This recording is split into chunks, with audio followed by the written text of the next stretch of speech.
өкүлүнө бул цифровой акча бул мамлекеттин программасы же Национальный банк өзү мындай сунуштап атабы? Бул урматтуу Акыл Тагайевич, бул CBDC деген түшүнүк, бул цифровой валюта деген түшүнүк 93-жылдан баштап дүйнө жүзүндө пайда болгон. Бүгүнкү күндө көп мамлекеттер шунун алкагында иштеп чыгып атат. Биз ошол өзүңүзгө белгилүү болгондой Кыргыз Республикасынын президентинин жарлыгы чыккан цифровизация деп. Ошо цифровизациянын алкагында биз цифровой сомду бүгүнкү күндө ушул инновациялык продуктуну сунуш кылып атабыз. Ошо сунушто кылган сунушту ушул кабинет министр менен бекитилген иш-чаранын негизинде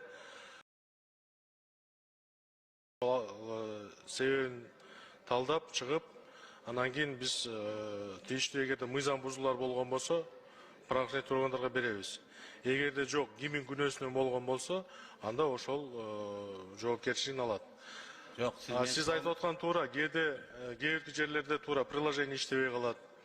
Аны биз кайрылабыз, эмне үчүн иштебейт десек, алар технический жактан сбой болду дейт программасында. Андан сырткары ошол жерде мисалы эметип аткан жерде Wi-Fi жакшы иштебей калды дейт, же болбосо интернет иштебей калды дейт. Ошого окшогон нерселер арыз-мундар келет. Сиз менин суроом туура эмес түшүнүп калдыңыз. Конкретно эле банктардын тиркемелери иштебей калат Кыргызстан боюнча.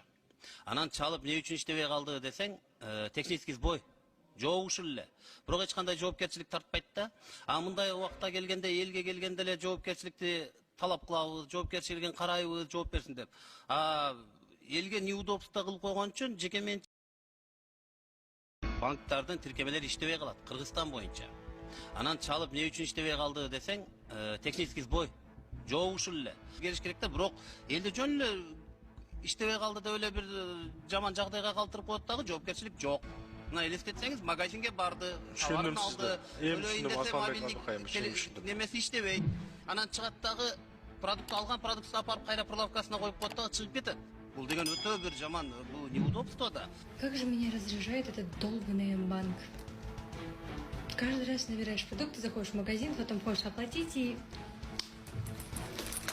сюрприз от М-банка. М-банк не открывается, то еще что-то.